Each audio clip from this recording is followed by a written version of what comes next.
Doctor, who am I to disagree with a professor? But I broadly will share some of the sentiments that he expressed. But let's be clear. You see, if you go to the civil service, the challenge, sir, has not been the absence of roadmaps. In fact, there are governors who invest hugely in getting consultants to do these things that we are talking about, provide them with roadmaps, charts, all kinds of things. So it is also part of the challenge. The continued feeling that you do not have the quality that you need in your civil service. Most of the time it exists. Is that if you like, that ambush by the political class completely, that is not patriotic, that is not thinking about the state, that thinks more about the next election. So the guy in the House of Rep wants to be governor. As soon as he finishes his tenure in the House of Rep, his thinking is how to be governor. The governor is suspicious of him because he knows that he's targeting his job. The one in the governor himself is thinking that when he finishes, he will go to Senate. So he wants to upstage the guy who thinks that the Senate is his permanent domain. That he has to be there in America. Senators stay for 40 years. Now he has a governor who is already waiting to finish and get. So that's why I said I broadly agree with Doctor that there is a constant challenge in terms of politics.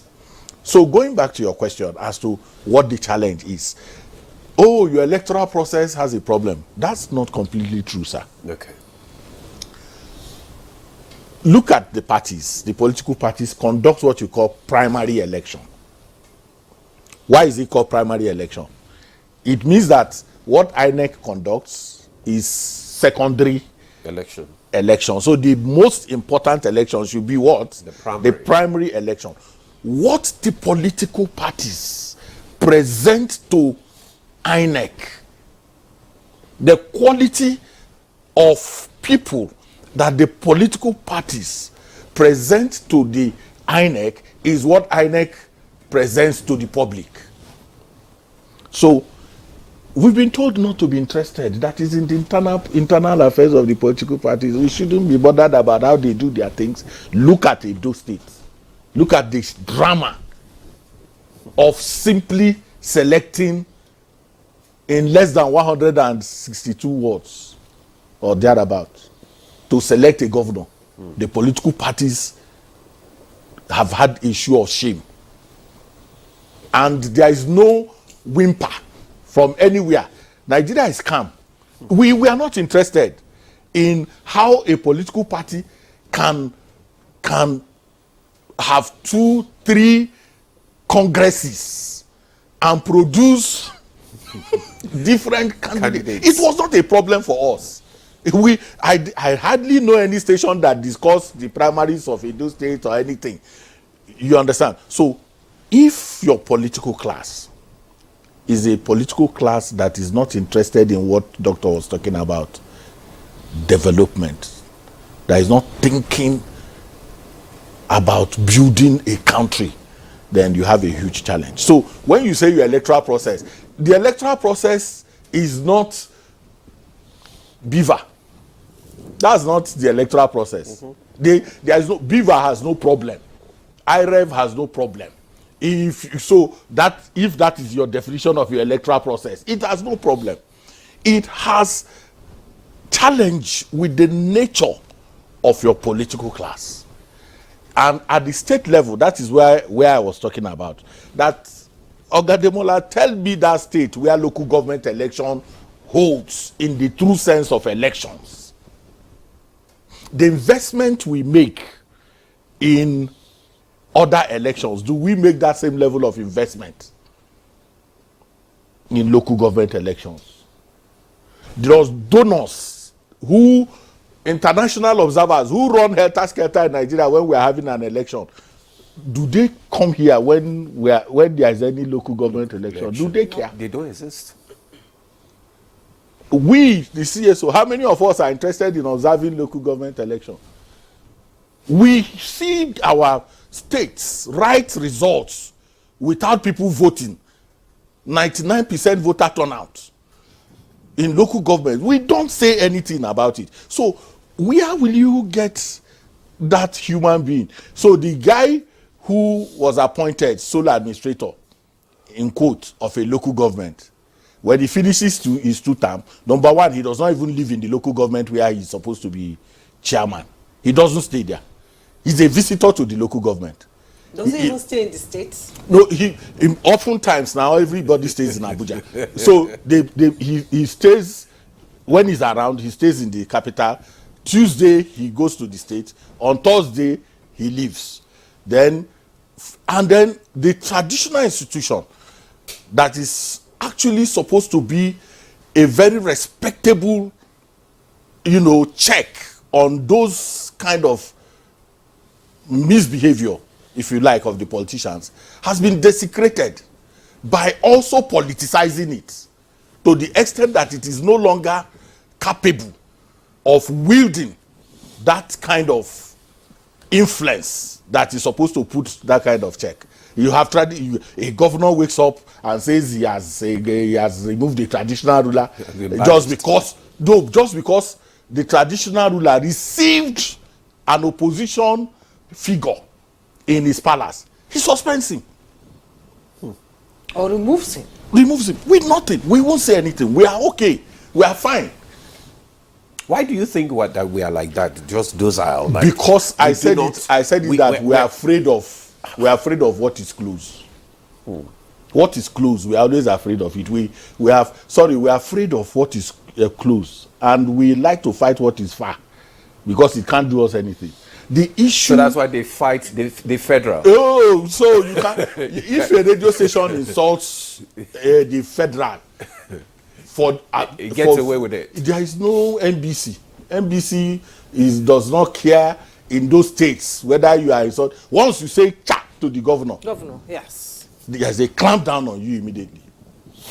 So the regulatory institutions are weak against the strong, and they are strong against the weak. So we have that challenge. We need to reorganize in the way. So coming to doctor, it's not about those things you do. They just humor you. They humor you by saying, "No, you are blowing grammar." Because they also invest in the grammar. The only reason why they won't take your own is that they will not pay you adequately for your. So they prefer to use it also as procurement. When there is procurement, then there is corruption. Yes, corruption. So it's better to get a consultant, and that consultant may be just one Singaporean who just finished university with his white hair. He comes, does one child, do drama, and he gets out of the state. Then he helps to take away your resources. So my sense is that the states needs to become more responsible.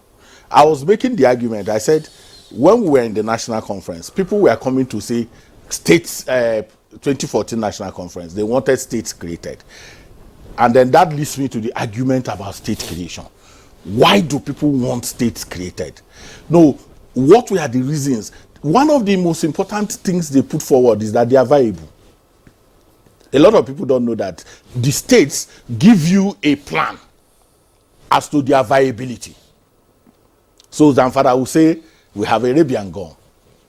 And they will tell you how much Arabian gum is in the international market and the quantum of Arabian gum that is available in Zamfara.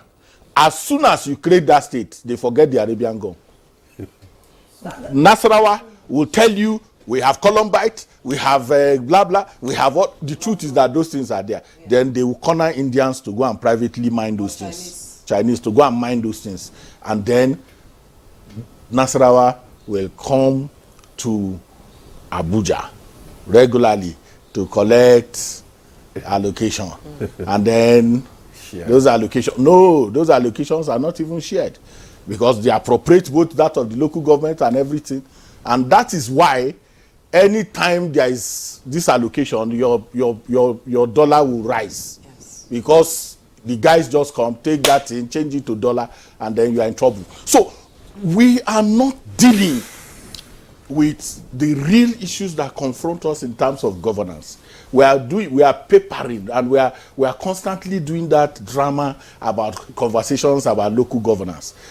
People say, okay, give the independent give elections to INEC to conduct, so that they can have no, we are saying unbundle INEC, give it more liberty to face the work that it's doing. So what we need to do is to invest in the sex. We need to begin to have structures that can truly organize independent local government elections. And the way to do that is to ensure that the appointment into those secs are not just also the same way we are crying that the president should not appoint INEC and the national commissioners. We should also take the power to appoint the secs away from the emperors in the states. And for me, that is important. So we can grow democracy from and in the program we are talking, my brother Honorable Chinda was talking about homegrown. So as I left the studio that day, I said everything we do in Nigeria is homegrown. There is nothing that we do that is imported. Whether it is presidential system of government, our own is homegrown. Local government election, homegrown, because we are the only one that design our own kind of election, that it does not exist in any other place except in Nigeria. Our driving license is homegrown. How everything about us is homegrown. Because if we do what other people did, what Doctor was talking about was a law and order regime. And that is what is lacking in Nigeria. There is no, in the absence of law and order regime in the states is where you have all these issues. Go to the places you call advanced countries. The difference between us and them is law and order, nothing more.